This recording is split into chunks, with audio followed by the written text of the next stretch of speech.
अब हम अपशूद्राधिकरण पर आते हैं। श्रवणाध्ययनार्थ प्रतिषेधात् स्मृतेश्च, इस सूत्र की व्याख्या में भगवान शंकराचार्य जी कहते हैं श्रवण प्रतिषेधस्तावत्, यहाँ से आगे देखिएगा तो अतो एवाध्ययन प्रतिषेध यस्य हि समीपे नाध्येतव्यं भवति स कथमश्रुतमधीयीत भवति च वेदोच्चारणे जिह्वाच्छेदो धारणे शरीरभेद इति। और उससे पहले श्रवण प्रतिषेधस्तावत् के आगे अथास्य वेदमुपसृण्वतस्त्रपुजतुभ्यां श्रोत्र प्रतिपूरणमिति, ये हो गया। इन्हीं का अर्थ लगाकर कहते हैं ये लोग कि शंकराचार्य जी ने कह दिया कि शूद्र अगर वेद सुन ले, पढ़ ले, उसकी जीभ काट दो और उसके कान में शीशा इत्यादि भर दो, पिघलाकर लाश शीशा इत्यादि भर दो। तो शंकराचार्य जी ने गलत लिखा। और जो कोई अज्ञानी व्यक्ति जो इन विषयों में अनभिज्ञ हो, शास्त्रीय मर्यादा से अनभिज्ञ हो, वो तो कहेगा हाँ हाँ रामभद्राचार्य जी ने सही कहा, आदि शंकराचार्य जी ने गलत लिखा।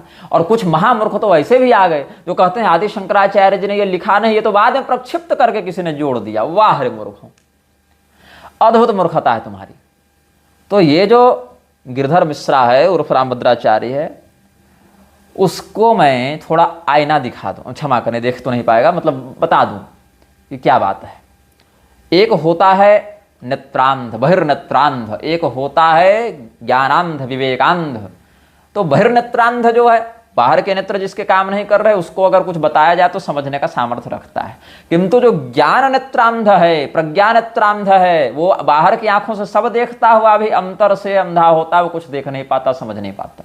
वही हाल इसका है, वही हाल रामभद्राचार्य का है। लेकिन दंभ इसका देखो कि इसको तो मतलब सर्वम खलविदम एवाहम नान्यदस्ति सनातनम लगता है, इसको कंठस्थ हो गया है कि जो है हम ही हैं, हमारे अलावा कोई कुछ नहीं है।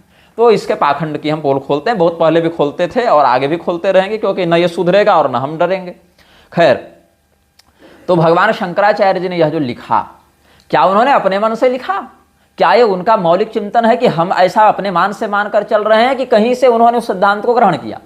उनका स्वरचित सिद्धांत है कि वह किसी प्रकार के मान्य धर्मशास्त्र आदि से ग्रहण किया हुआ सिद्धांत है? और क्या केवल उन्होंने ही ऐसा लिखा कि अन्य ने भी ऐसा लिखा? तो हम शंकराचार्य जी के ब्रह्मसूत्र भाष्य के बहुत हद तक समालोचक के रूप में भी विख्यात भगवान श्री रामानुजाचार्य जी का श्री भाष्य देखते हैं। श्री भाष्य में रामानुजाचार्य जी ने भी वही लिखा जो शंकराचार्य जी पहले लिख चुके थे इस प्रकरण में। हालांकि इससे पहले के अपशूद्राधिकरण के, इससे पहले के सूत्रों में मतभेद है शंकराचार्य जी के मत से, उनका कुछ बहुत, लेकिन कम से कम यहाँ पर जो कान में पिघला शीशा इत्यादि डालने की बात है, जिह्वा उच्छेद की बात है, उस बिंदु मात्र में, जिस बिंदु पर हम चर्चा कर रहे हैं, उस बिंदु मात्र में तो शंकराचार्य जी और रामानुजाचार्य जी में हमारे अध्ययन के अनुसार तो कोई भेद नहीं है। मैं सुनकर बताता हूँ आपको, पढ़कर सुनाता हूँ आपको। वेद का श्रवण, वेद का अध्ययन, उसका अर्थानुसंधान शूद्र वर्ण के लिए निषिद्ध है। तो ऐसे चलते फिरते अगर वह आपाततः वेद ध्वनि सुन ले तो नहीं ऐसा निषेध है, अपितु उसको ग्रहण करने की अध्ययन वृत्ति से उसको श्रवण निषेध है। और केवल शूद्र के लिए नहीं, स्त्री अनुपवीत सबके लिए ही नियम है। शूद्र के लिए भी अनुपवीति, ब्राह्मण के लिए भी, क्षत्रिय अनुपवीति, वैश्य अनुपवीति, ब्रह्मबंधु, छत्रबंधु और जाति बहिष्कृत पतिता आदि के लिए और स्त्री इत्यादि सबके लिए इसी प्रकार का निषेध है। ये सर्वे शूद्रवत भवन्ति, ये जितने भी हैं वो सब शूद्र के ही अनुसार व्यवहार में आ जाएंगे।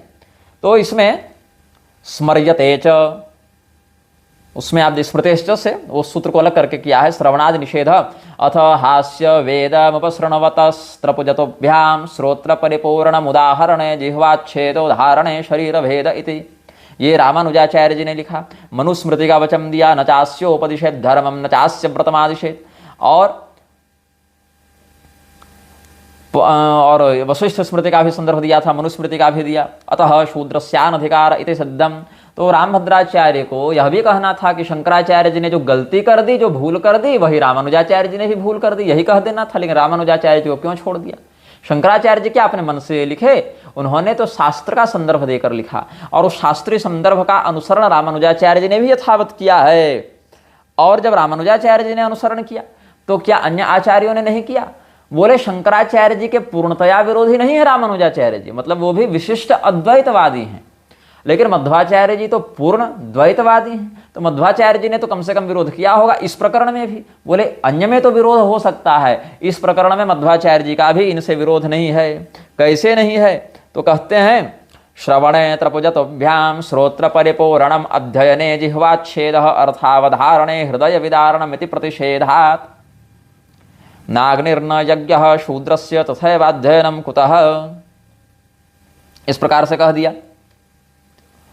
अब श्रवण करे तो कान में पिघला शीशा डाले, अध्ययन करे तो जिह्वा काटे, और अगर उसके अर्थ का चिंतन करे तो हृदय का विदारण करे, ये कह दिया मध्वाचार्य जी ने। तो मध्वाचार्य जी का नाम लेकर क्यों नहीं कह रहे थे, उन्होंने भी गलती कर दी।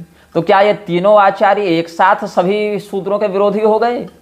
क्या इन सभी आचार्य शास्त्र के तात्पर्य को नहीं जानते थे? ये सभी आचार्य, शंकराचार्य जी ने तुम्हारे मत में जो गलती कर दी वही तो रामानुजाचार्य जी ने भी की, वही तो मध्वाचार्य जी ने की भी। बाकी विषयों में शंकराचार्य जी के विरोधी मत को रखते हुए भी इसमें शंकराचार्य जी के ही अनुकूल उन्होंने कहा, क्योंकि शंकराचार्य जी ने जो कहा वह उनको भी अभिष्ट था, तभी तो उस तात्पर्य को उन्होंने भी ग्रहण किया।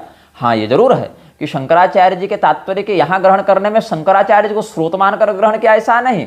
स्मृतेश्च प्रतिषेधात, इस श्रुति स्मृति से उन्होंने ग्रहण किया, लेकिन भेद तो नहीं हुआ ना। वल्लभाचार्य जी का मत भी देख लेते हैं, इसमें क्या कहते हैं। दूरे अधिकार चिंता वेदस्य से आगे बढ़ेंगे तो श्रवणाध्ययनम अर्थ ज्ञानम त्रयमपि तस्य कस्य शूद्रस्य प्रतिषिद्धम तत्सन्निधावन्यस्य च अथास्य वेदमुपसृण्वतस्त्रपुजतोभ्याम श्रोत्र परिपूर्णमिति उच्चारणे जिह्वाच्छेदो धारणे शरीर भेद। इस प्रकार से अणुभाष्य में वल्लभाचार्य जी ने भी लिखा। अब हम कुछ अन्य आचार्यों का मत भी देखते हैं, जैसे कि हम श्रीकंठाचार्य जी का मत देखते हैं। श्रीकंठ भाष्य जो है उस पर परम अद्वैत वेदांती, जबकि श्रीकंठ भाष्य पूर्णतया अद्वैत का नहीं है, लेकिन श्रीकंठ भाष्य पर अप्पय दीक्षित जी ने भी शिवार्क मणि दीपिका लिखी है। और श्रीकंठ भाष्यकार भी क्या कह रहे हैं, उसमें भी स्मृतिष्ठ को अलग रखा है उन्होंने सूत्र में। स्मर्यते च शूद्रस्य वेद श्रवणादौ दंडः अथ हास्य वेदमुपसृण्वतस्त्रपुजतोभ्याम श्रोत्र परिपूर्णम उदाहरणे जिह्वाच्छेद धारणे शरीर भेद इति। इसी अर्थ को इन्होंने भी ग्रहण किया। बलदेव विद्याभूषण इत्यादि के मत में, जो गौड़ीय संप्रदाय के आधुनिक भाष्यकारों में गिने गए, उन्होंने भी इन मामलों में पूर्वाचार्यों के इन्हीं मतों का अनुसरण किया है। तो क्या ये सभी के सभी उन सूत्रों के तात्पर्य को समझने में असमर्थ थे? तो भैया अगर हाँ, तो फिर सही अर्थ क्या है, सही अर्थ क्या है, और यहां पर क्या कोई अन्याय है, क्या कोई उत्पात है, क्या कोई शोषण है, उसका भी हम समाधान करेंगे। तो ये जो विषय है इसका एक तो गलत तरीके से ये लोग प्रस्तुतिकरण भी करते हैं, दूसरा उस प्रस्तुतिकरण को अगर कहीं यथार्थता भी ग्रहण किया जाए तो पूर्वाचार्यों को ही प्रमादी और शूद्र विरोधी बता देते हैं। ये दूसरा यहां पर है बिंदु। तो अब देखते हैं कि अगर ये सभी शंकराचार्य जी, रामानुजाचार्य जी, मध्वाचार्य जी, वल्लभाचार्य जी, श्रीकंठाचार्य जी, ये सब जो जो हुए हैं, ये सभी के सभी, चाहे वो शांकर हो, चाहे वैष्णव हो, चाहे शैव हो, अगर सब गलत थे इस सूत्र में, एकमत होने के बाद भी, तो सही अर्थ क्या है, ये भी जिज्ञासा होगी व्यक्ति, क्योंकि सूत्र तो है ना कम से कम, और सूत्र का अर्थ आप गलत बता रहे हैं, तो फिर सही अर्थ भी तो किसी को बताना पड़ेगा। तो सही अर्थ के लिए हम कहेंगे भाई तो रामभद्राचार्य ने सही अर्थ किया होगा, तो जरा वह भी देख लें कि रामभद्राचार्य ने क्या अर्थ किया है। तो रामभद्राचार्य ने राघव कृपा भाष्य लिखी, तो राघव कृपा भाष्य में क्या कहते हैं ये भी जरा हम अवलोकन कर लेते हैं। तो कहते हैं यहाँ पर राघव कृपा भाष्य में रामभद्राचार्य ने कहा है कि यहाँ पर जो श्रवणाध्यपनार्थ प्रतिषेधा स्मृतेश्च, ये तो एक तो यहाँ पर जो लिपिक ने टाइप किया है वह भी गलत टाइप किया है। यहाँ श्रवणाध्यपनार्थ नहीं है, श्रवणाध्ययनार्थ होना चाहिए, तो श्रवणाध्यपनार्थ लिख दिया। हो सकता है टाइपिंग मिस्टेक हो, लेकिन आगे अतएव भागवते शुक्राचार्य कह के इन्होंने जो लिखा है किरात होणेन्द्र पुलिंद पुलकसा, वहां भी गलत है। श्लोक में है किरात होणांध्र पुलिंद पुलकसा, होणांध्र को होणेन्द्र लिख दिया है इस व्यक्ति ने, और शुकाचार्य को शुक्राचार्य लिख दिया है। शुकदेव जी ने जो कहा उसको शुक्राचार्य ने कहा, ऐसा दिखा रहे हैं, यह भी गलत है। आंध्र शब्द को इंद्र लिख रहे हैं, यह भी गलत है। अध्ययन को अध्यपन लिख रहे हैं, वह भी गलत है। तो सूत्र भी गलत लिखा, भाष्य भी गलत लिखा। अब हम अगर यहां मान लेते हैं कि रामभद्राचार्य को देखने में समस्या है, तो वो खुद तो टाइप किए नहीं होंगे, और कई सारे हम लोगों की पुस्तक में भी टाइपिंग मिस्टेक होती है, लेकिन जो तात्पर्य है वह तो स्पष्ट है कि शुक्राचार्य नहीं शुकाचार्य कह रहे हैं, तो शुक में शुक्र लिखा गया होगा, तो ये कोई बहुत बड़ा मुद्दा नहीं। हम लोग, आप लोग कोई भी ग्रंथ हो, किसी शंकराचार्य जी की भी पुस्तक ले लीजिए, कृपात्री स्वामी जी की भी पुस्तक ले लीजिए, तो टाइपिंग मिस्टेक कहीं भी मिल सकता है, वो एक यांत्रिक प्रमाद है, इतना ठीक है। तो इसलिए हम इस विषय पर नहीं जाएंगे, हम जाएंगे तात्पर्य पर। तात्पर्य क्या है, कहते हैं ये रामभद्राचार्य कि किंच आश्रमेस्वपि रोपः वर्णा ब्रह्मचारी ब्राह्मण। अब रोपः वर्णा का क्या अर्थ यही जानेंगे। ये भी टाइपिंग मिस्टेक ही लग रहा है। चतुरो वर्णा अगर कहते तो हम समझ में आता, लेकिन ठीक है।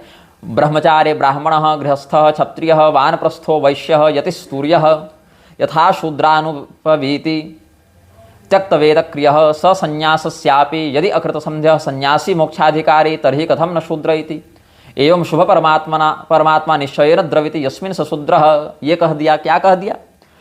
कितने, अब देखो कैसे भटकाया है इस व्यक्ति ने, इस मूर्ख ने बाकियों को कैसे मूर्ख बनाया, ये सुनाता हूं। अब कैसे भटका रहा है, अर्थ सामान्य बता दे रहा हूं। कितने वर्ण हैं? बोले 4। कौन कौन? ब्राह्मण क्षत्रिय वैश्य शूद्र। चौथा वर्ण क्या हुआ? बोले शूद्र। ठीक है, नोट किया जाए मिलॉट। चौथा वर्ण क्या हुआ? शूद्र। कितने आश्रम हैं? बोले 4। कौन कौन? बोले ब्रह्मचारी गृहस्थी वानप्रस्थी सन्यासी।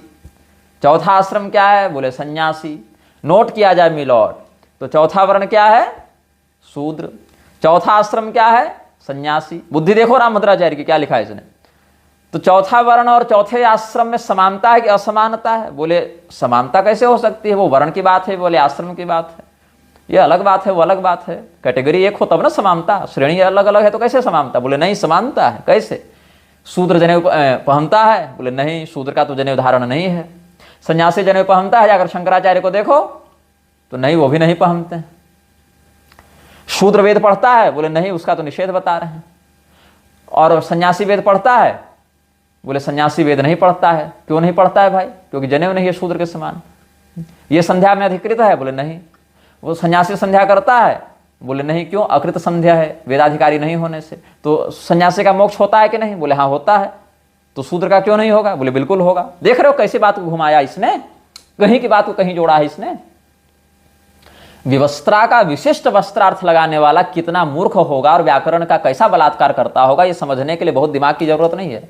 जहां वति प्रत्यय है वहां वतु प्रत्यय लगाकर अर्थ को बदलने वाला कितना बड़ा व्याकरण होगा, ये समझने के लिए बहुत दिमाग की जरूरत नहीं है। राजाधिराज शब्द से जहां पर राजाधिराज भगवान श्री रामचंद्र जी के लिए आए हैं, वहां कुबेर जी का अर्थ लेने वाला राजाधिराज प्रसह्य साहे ने कह देने वाला कितना बड़ा वेदज्ञ होगा, वो समझने के लिए बहुत दिमाग की जरूरत नहीं है। द्यौ शांति को बदलकर द्यौ क्रांति कर दो, ऐसा कहने वाला वेदद्रोही कितना बड़ा वेद के प्रति निष्ठावान होगा, ये समझने के लिए बहुत बड़े दिमाग की जरूरत नहीं है। हाँ, तो क्या सन्यासी वेदाधिकारी नहीं होते? अगर वेदाधिकारी नहीं होते तो अलग अलग वेदों का भाष्य या वेदों के संदर्भ के साथ टीकाएं क्यों लिखे शंकराचार्य जी और अन्य आचार्यगण? हाँ, ये जरूर है कि यज्ञोपवीत धारण नहीं करते, किंतु निषेध होने से नहीं करते ऐसी बात नहीं। अपितु विधिपूर्वक यज्ञोपवीत धारण करके फिर बाद में कालातीत अवस्था में, जब उनका काल बीत गया, कालातिक्रमण हो गया, जब संन्यास की स्थिति आई, तब उस यज्ञोपवीत का उन्होंने प्रत्यावर्तन किया, विसर्जन करते हुए उसको स्थापित किया। ज्ञानमय यज्ञोपवीत, ज्ञानमय शिखा, ये उनका वहां हो गया वही संस्कार। वो यज्ञोपवीत से हीन है ऐसी बात नहीं, यज्ञोपवीत का प्रारूप बदल गया। और दंडादि में भी यज्ञोपवीत की प्रतिष्ठा करते हैं। ऐसे तो देखोगे तो वहां कौन सा व्युक्तकेश सन्यासी है, कौन सा कपर्दी है, कौन सा एक दंडी है, कौन सा त्रिदंडी है। एक तो अंधे को त्रिदंड संन्यास का अधिकार नहीं, ऊपर से विदेशगामी है, इसको स्वयं त्रिदंड संन्यास का अधिकार नहीं, तो ये कैसे कर रहा है? और सन्यासी अगर अकृत संध्या है तो ये स्वयं संध्या करता है कि नहीं, ये पूछना चाहिए, है ना। सन्यासी संध्या किस पद्धति से करता है? तुरीय संध्या उसके लिए है, उसके लिए हंस संध्या है, वो भिन्न होती है, लेकिन संध्या रहित नहीं है वह। शूद्र के लिए भी आगम तांत्रिक संध्या का विधान है, वह भी संध्या रहित नहीं है, लेकिन इसको समझाने कौन जाए। तो इसने शूद्र का क्या अर्थ किया कि वहां शीशा पिघला कर नहीं डालना, अपितु तो भगवान जिस पर पिघल जाए वह शूद्र है। शुभ परमात्मा निश्चय न द्रवति यस्मिन् स शूद्र, ये अर्थ कर दिया। तो हो सकता है ऐसा कि बाकी आचार्यों ने गलत अर्थ कर दिया होगा, लेकिन रामानंद संप्रदाय में यही अर्थ अच्छा है, यही अर्थ होना चाहिए।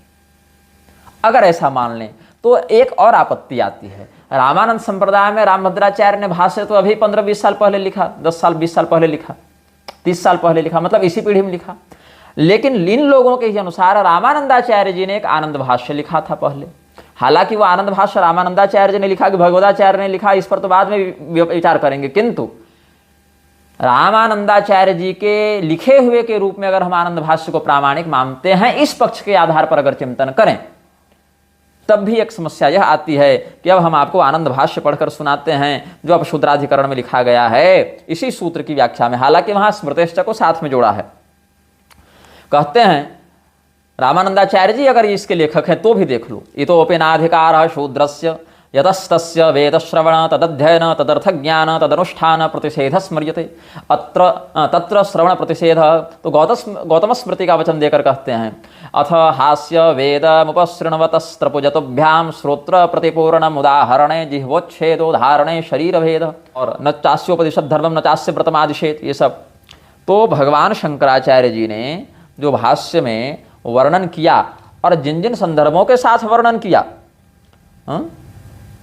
उन संदर्भों को, या रामानुजाचार्य जी ने जिन संदर्भों का प्रयोग किया उन संदर्भों को तो आनंद भाष्यकार ने भी लिखा है।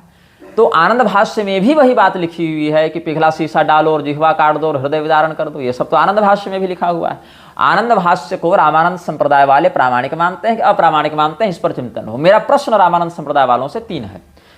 यदि आप आनंद भाष्य को रामानंदाचार्य कृत मानते हैं कि वह भाष्य रामानंदाचार्य जी ने स्वयं लिखा और उसमें वेद के ब्रह्मसूत्र के सिद्धांतों का यथार्थ प्रतिपादन किया गया है, अकाट्य प्रतिपादन किया गया है, तो देवताधिकरण में जब रामानंदाचार्य जी ने उत्तरकांड से प्रमाण दिया तो उत्तरकांड को प्रामाणिक नहीं मानने वाले रामभद्राचार्य का बहिष्कार आप लोग क्यों नहीं करते?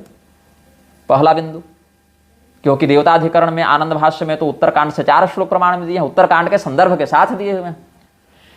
बिंदु संख्या 2, यदि आप लोग यह मानते हैं कि आनंद भाष्य रामानंदाचार्य जी की रचना है और प्रामाणिक है आपके संप्रदाय में, तो इस अपशूद्राधिकरण के सूत्र में श्रवणाध्ययन अर्थ प्रतिषेधात् स्मृतेश्च वाले सूत्र में, उसमें रामानंदाचार्य जी कृत आनंद भाष्य को यदि आप प्रामाणिक मानते हैं यहाँ पर, तब वहां भी यही बात है कि पिघला शीशा डाल दे कान में और जिह्वा काट दे और हृदय विदरण कर दे।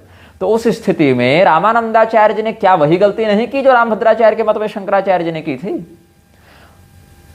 अथवा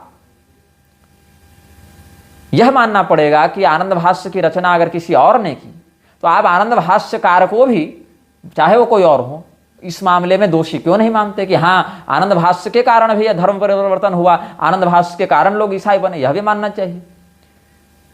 तो और अगर यह माने कि आनंद भाष्य की मान्यता ही नहीं है रामानंद संप्रदाय में, तो जो अहमदाबाद में आनंद भाष्य सिंहासन गद्दी बनी हुई है रामानंदियों की, उसका बहिष्कार कब कर रहे हो? आनंद भाष्य का प्रवचन करने वाले श्याराम दास नैयायिक जी का बहिष्कार कब कर रहे हो कि आप कैसे अप्रामाणिक भाष्य को हमारे संप्रदाय के भाष्य के रूप में पढ़ा रहे हैं?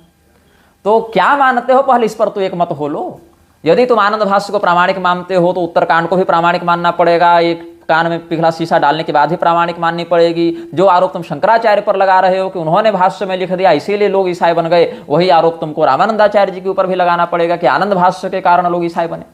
तो यहां देखो कि रामभद्राचार्य के संप्रदाय में इनसे पहले जो भाष्य उपलब्ध था, कितना प्राचीन कितना अर्वाचीन नहीं, लेकिन राघव गृह भाष्य से तो प्राचीन है, वहां भी यही बात है। तो हम चाहे शंकराचार्य जी को देखें, चाहे रामानुजाचार्य जी को देखें, चाहे मध्वाचार्य जी को देखें, चाहे वल्लभाचार्य जी को देखें, चाहे श्रीकंठाचार्य जी को देखें या आनंद भाष्य को भी देखें, तो भी उस सूत्र का तात्पर्य कोई नहीं मतभेद है, सभी आचार्य एक मत हैं। और ये रामभद्राचार्य केवल अपनी एक अलग पिपड़ी बजा रहे हैं क्योंकि संघ के गुलाम हैं। तो जैसा मालिक बोलेगा वैसा नर्तक नाचेगा। अब क्या है, हमारे शास्त्रों में इन वचनों का क्या तात्पर्य है, अब इस पर थोड़ा चिंतन करते हैं। क्या सच में कान में पिघला शीशा डाल दो, जीभ काट दो, हृदय विदरण कर दो? तो बात ऐसी है कि जो शास्त्र में निषिद्ध है उसको करना ही क्यों है? अगर तुम कर रहे हो इसका अर्थ है कि तुम उस मर्यादा के प्रति श्रद्धावान नहीं हो। जैसे अपनी माता, बहन, भाभी, मौसी इत्यादि से संतान उत्पत्ति निषिद्ध है। अब अगर कोई उन वचनों के प्रति अश्रद्धा करके यह करने लग जावे तो दंड का पात्र होगा कि नहीं होगा? तो वैसे ही श्रुति मंत्र की जो मर्यादा है उसके अंतर्गत जो काम मना है वो मत करो। अगर करोगे तो दंड मिलेगा। तो दंड कब मिलेगा? जब तुम उस मर्यादा का उल्लंघन करोगे। अगर मर्यादा का ही उल्लंघन नहीं करोगे तो अपराध के अभाव में दंड का भी अभाव हो जाता है। जब अपराध ही नहीं हुआ तो दंड कैसे होगा? और जब जानबूझकर तुम उस वाक्य को समझकर जानकर हठपूर्वक अगर अपराध करोगे तो दंड के पात्र भी बनोगे। ये सीधी बात है, इसमें कोई कपट नहीं, कोई इसमें कवरिंग नहीं कि ऐसा क्यों वैसे लीपा पोते नहीं। सीधी बात, एक बात,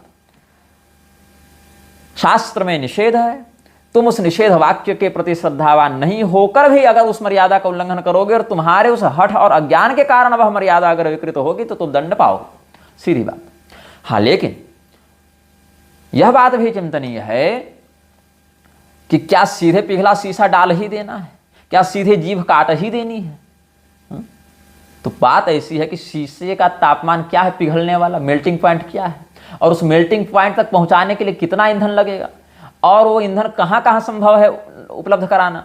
तो क्या घर घर पिघला शीशा लोग उबाल रहे थे कि भैया कहाँ कोई शूद्र सुने और हम उसको कान में डाल दें? ऐसा कोई इतिहास में उदाहरण कि यहाँ अमुक शूद्र ने यहाँ वेद पढ़ा और उसको दंड स्वरूप हमने कान में पिघला शीशा डाला? नहीं, क्योंकि उन्होंने मर्यादा का अतिक्रमण किया ही नहीं। शूद्र वर्ण के लोगों में यह बुद्धि थी जो रामभद्राचार्य में नहीं है, जो पीएन मिश्र में नहीं है, जो दयानंद सरस्वती में नहीं थी, जो राम शर्मा में नहीं थी। वह बुद्धि सत्यव्रत सामश्रमी में नहीं थी। जो बुद्धि उन शूद्रों में थी कि उनको अपने वर्णगत कर्तव्य का बोध था। जैसे विदुर जी, वो स्पष्ट कहते हैं शूद्र योनावहम जातो, मैं शूद्र वर्ण में उत्पन्न हुआ हूं, इसीलिए मैं इन सीमाओं के आगे के विषयों का व्याख्यान आपके सामने नहीं करूंगा। तो शूद्र वर्ण अपनी मर्यादा का अतिक्रमण करता ही नहीं था, तो करता नहीं था इसीलिए उसको दंड भी नहीं मिलता था। कदाचित करता तब मिलता, लेकिन कोई ऐसा इतिहास में, किसी पुराण में, स्मृति में, उपनिषद में, आख्यायिका में या संज्ञात इतिहास में भी दिखाओ कि हाँ अमुक स्थान पर अमुक शूद्र ने यह अपराध किया वेदाध्ययन आदि का, तो बदले में उसके कान में पिघला शीशा डाला गया। ऐसा भी तो कोई उदाहरण ला कर दो। बात ऐसी है, किसी अपराध की गंभीरता को बताने के लिए दंड को बढ़ा चढ़ाकर भी बताया जाता है। किसी पुण्य कर्म के सार्थकता को, उसके महत्व को बताने के लिए, उसकी महत्ता को बताने के लिए उसके फल को बढ़ा चढ़ाकर बताया जाता है। जैसे प्रदक्षिणा परिक्रमा करने में कहते हैं सद्योश्वमेधादि फलम ददाति, पदे पदे या परिपूजकेभ्यः सद्योश्वमेधादि फलम ददाति। परिक्रमा करने से कदम कदम पर अश्वमेध यज्ञ का फल प्राप्त होता है। अब इसका अर्थ यह नहीं कि कोई व्यक्ति 100 कदम परिक्रमा करे और कहे हम तो शतक्रतु हो गए, 100 अश्वमेध किए, हमको अगला इंद्र बनाओ। नहीं, उस प्रदक्षिणा का महात्म्य, उस प्रदक्षिणा के प्रति श्रद्धा उत्पन्न करने के लिए वह बताया गया है कि यह पवित्र कर्म है, यह करना चाहिए, यह कर्तव्य शुभ फलों को देने वाला है। ये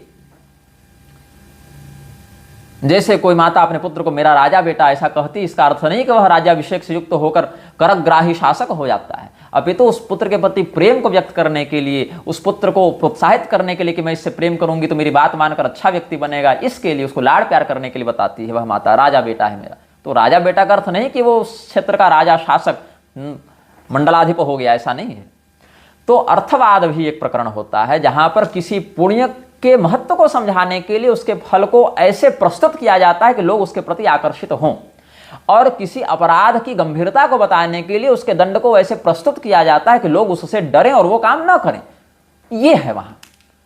तो न वाक्य में कोई गड़बड़ी है, न उसकी विवक्षा में कोई गड़बड़ी है। गड़बड़ी कहां है? गिरधर मिश्र की खोपड़ी में, जो इसको न उनका तात्पर्य समझ में आया और न अपने ही पूर्ववर्ती आनंद भाष्य का तात्पर्य समझ में आया। अगर इसने अपने ही पहले के संप्रदाय के भाष्य को देख लिया होता, 2 अधिकरण, देवताधिकरण और अपशूद्राधिकरण, इतना ही देख लिया होता, तो न ये मूर्ख उत्तरकांड को प्रक्षिप्त कहता और न ये मूर्ख अपशूद्राधिकरण में शंकराचार्य ने लिख दिया ऐसा इसीलिए लोग ईसाई बन गए, इस प्रकार का अनर्गल प्रलाप करता।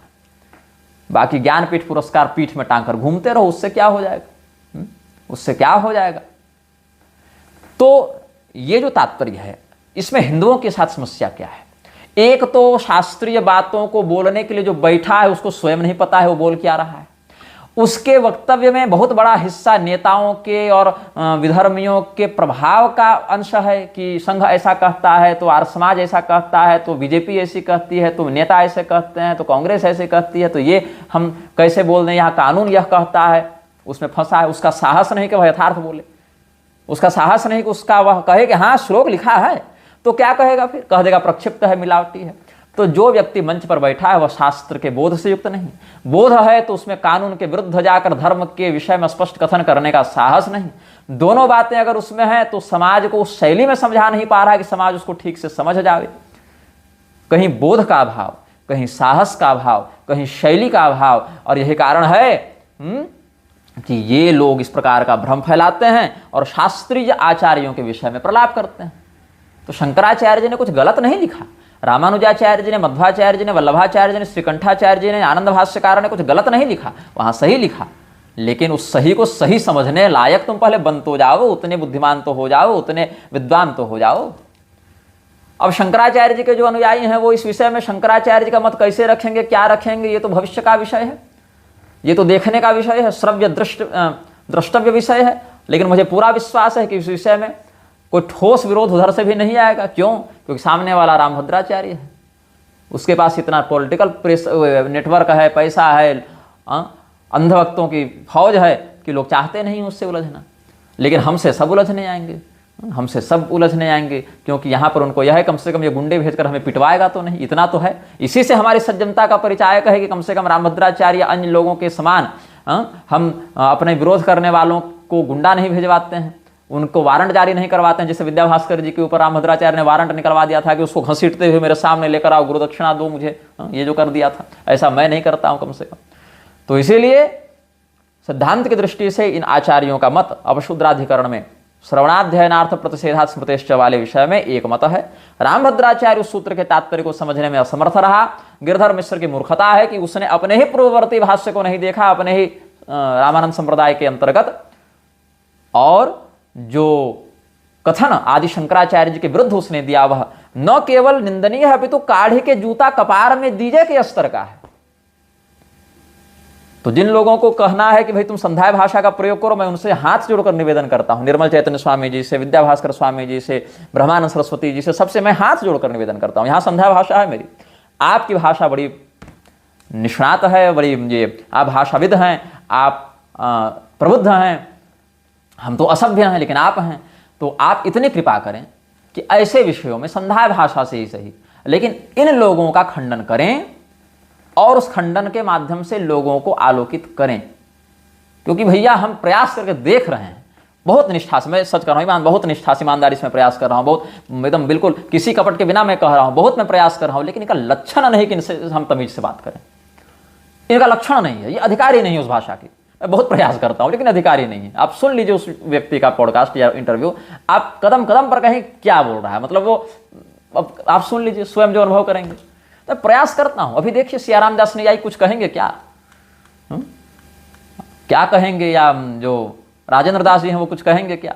हमको तो उम्मीद कम है, और इनकी व्यक्तित्व पर हमको पूरा भरोसा है कि कुछ नहीं कहेंगे। अब कह दें तो इनकी कृपा, अब शूद्राधिकरण वाले विषय पर ये क्या रखते हैं अपना मत, वो कह दें, लेकिन कहेंगे नहीं। एक तो रामभद्राचार्य से उलझने का साहस किसी का नहीं, जिनका साहस उनकी इच्छा नहीं, ये कहाँ वहां कीचड़ में जावे, लेकिन इच्छा वाले बड़े कम हैं और कायरता वाले अधिक हैं। तो हमने जो कहना था वो कह दिया। हमने सदैव हिंदुओं की एकता को उनके वर्ण कुल गोत्र जाति की मर्यादा के सीमा में रखते हुए, शास्त्रीय वाक्यों को बिना प्रक्षिप्त का आरोप लगाए हुए उन वाक्यों को यथार्थ रूप में उचित शैली में प्रस्तुत करने का प्रयास किया है। यही कारण है कि किसी भी जाति के व्यक्ति में अगर शास्त्र निष्ठा होगी तो वह हमारे विरुद्ध या हमारे कथन का कुतात्पर्य लगाकर हमारा विरोध नहीं करता है। यह हमारा अनुभव रहा है। हम अगर किसी व्यक्ति को कह रहे हैं कि तुम वेद पढ़ने के अधिकारी नहीं हो, तो भी सौभाग्य से वह व्यक्ति अगर श्रद्धालु है तो वह मेरे तात्पर्य को समझता है कि क्यों नहीं हो, वह चिढ़ता नहीं है। और चिढ़ने वाले व्यक्ति को केवल वेदाध्ययन के विषय में नहीं, उसके पास चिढ़ने के लाखों कारण हैं, उसके पास चिढ़ने के लाखों कारण हैं। जब रामभद्राचार्य को इतना ही भरोसा है कि उत्तरकांड प्रक्षिप्त है, शंभुकवध प्रक्षिप्त है, तो मंडल कमीशन में जब शंभुक का उदाहरण देकर राम जी के ऊपर आरोप लगाकर आरक्षण और ये सब बातें दी गई थी, और गिरधर मिश्र के अनुसार तो रामभद्राचार्य के मतलब गिरधर मिश्र के मित्र हैं मोदी, तो जैसे 370 के लिए तो बधाई दे रहे थे, धारा 370 के लिए, वैसे ही ये भी हटाने के लिए क्यों नहीं कहते कि देखो हमने प्रक्षिप्त सिद्ध कर दिया, ये काल्पनिक घटना थी, ये बाद में विधर्मियों ने जोड़ दिया, इसीलिए इसके आधार पर जो एक्ट बना है वो भी गलत है, वो भी हटाओ। लेकिन ये कहने की औकात न रामभद्राचार्य की होगी न अन्य किसी आचार्य की होगी। पता नहीं क्यों, क्या उनको कायरता है, क्या उनकी दुर्बलता है, क्या उनकी अरुचि है, लेकिन कोई बात नहीं। जितने सामर्थ्य से हम युक्त हैं, जितनी प्रज्ञा से हम युक्त, हम कहेंगे। हम शंकराचार्य जी के भी समर्थन में खड़े रहेंगे, हम स्वामी कर्पात्री जी के भी समर्थन में खड़े रहेंगे, हम रामानुजाचार्य जी के भी समर्थन में खड़े रहेंगे। समयानुसार तो हम अनिरुद्धाचार्य और प्रेमानंद बाबा तक के समर्थन में खड़े हुए हैं, जैसा बिंदु रहा है। लेकिन वह बिंदु वैसा होना चाहिए, और अगर वैसा नहीं रहेगा तो फिर विरोध में भी हम ही मिलेंगे। जहां अन्य का साहस नहीं होगा वहां तुम हमें ही पाओगे। अगर तुम धर्मशास्त्रीय सिद्धांत के अनुरूप हो तो जहां तुम्हारे साथ कोई नहीं, वहां भी मैं तुम्हें अपने बगल में खड़ा दिखूंगा, और जहां तुम धर्मशास्त्र सिद्धांत के विपरीत हो, वहां पर अगर तुम्हारे साथ पूरा संसार हो, तब भी मैं तुम्हें अपने विपक्ष में खड़ा दिखूंगा। जय श्रीमन्नारायण, हर हर महादेव, नमः चंडिका जी।